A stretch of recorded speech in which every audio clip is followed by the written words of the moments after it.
Hey, it's Taylor from SemiRandom Science, and today we're going to be talking about how Bitcoin works. Bitcoin is an incredible technology that allows people to send money from anywhere in the world to anybody else just using their computer or whatever, and it's entirely on the computer. It doesn't have an actual currency, and it also doesn't have a central governing thing. It doesn't have a government that backs the money with gold or anything. It doesn't have a bank that backs the money. And so that's what's really incredible about Bitcoin, is that it really is just a worldwide cryptocurrency. So everybody that uses Bitcoin has a ledger that looks something like this. Well, probably actually not really anything like this, but the basic same idea.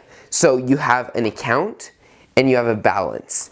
The account is just a random string that was generated when the account was created, and that just leads to whoever owns it. So whoever owns the account has a wallet, and that wallet has their account ID, and so that's where this comes in. And then it has the balance. So that's just how many Bitcoins they have. So I guess the balance is the higher the better.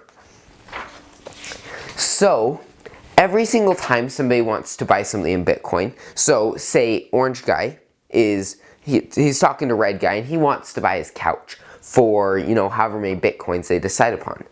So orange guy sends red guy some Bitcoins. But how does that work? So when orange guy sends red guy the Bitcoins, it actually gets posted throughout the entire world to everybody's ledger. That way everybody can see the new account balances, and it's standardized throughout the entire system. And it's also posted to the chain. The chain is a fascinating concept. Whenever a new transaction happens, it's just linked onto the bottom of the chain. That allows you to see the order of different transactions and when transactions happen, and just kind of get that reference of where the transaction was. And that's actually what it is the transactions reference the transaction before them, so then it creates the chain. Kind of like an actual chain. They're just linking together. But transaction 1 had to be a little bit different, because the first transaction didn't have anything to reference to. And so it's kind of a special transaction because it didn't have to reference to the transaction before, when every other transaction has reference to the previous one. This is your account, or it's your wallet. So this little red box over here is your wallet. It contains your account number, it contains your private key, and it contains your balance. And it's kind of a fascinating setup. So your account number, or account ID, whatever that is, and your private key are linked mathematically. There's a mathematical function that determines those. And then you have your balance. But the thing is it's a one-way function. Your private key can determine your account ID, but your account ID can't really determine your private key. And so it only works in one direction, really. And so that allows that private key to stay private. You only keep your private key. No one else has your private key, but everyone else can see your account ID. But then we look at our private key, and that's how we keep it safe. So say purple guy is talking to red guy, and purple guy wants to buy this couch, but he doesn't have enough Bitcoins. He's like, I'll use orange guy's Bitcoins. But purple guy doesn't have orange guy's private key. And that's really the key. It's the signature. So when you write an actual check, you have your check, and then you sign it. And that signature is supposed to be, it's like the one-way function. No one else can get that signature. And it's only yours. That's what happens right here. So the transaction is encrypted with your private key, and then people can see the result of that. And so they see this, it's encrypted and it's there with the private key. And then, so that's how you add your signature to that transaction. And then, so when you take your check and you cash it in at the bank, the person would look at it and say, yeah, that's their signature. It's actually there, so we'll give the money. That's basically what happens right here.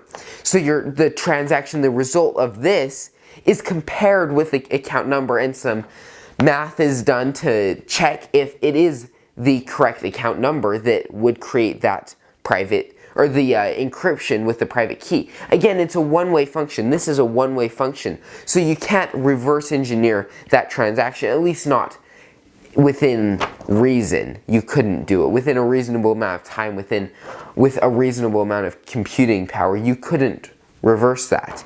And so, but you can check with the account key, and so it's not the account balance. That was misdone on my part, I guess. But you can check if the account ID, it matches that transaction. And then the transaction is once again posted to the chain so that it's added on and they can see when that transaction happened. Anyway, that's just a little bit about how Bitcoin works. I found it extremely fascinating, and I hope you did too. I think that Bitcoin's an incredible technology that really has a good chance of being one of the future ways of transferring money.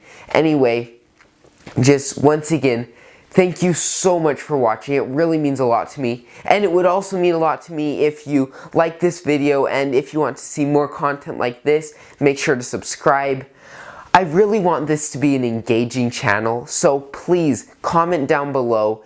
Give me suggestions on different video ideas you have and different ideas to make my channel better just in general. And also do the same on social media. Talk about sciencey stuff there. The links will be down in the description to my social media. Just once again, thank you so much for watching, and remember to always keep learning.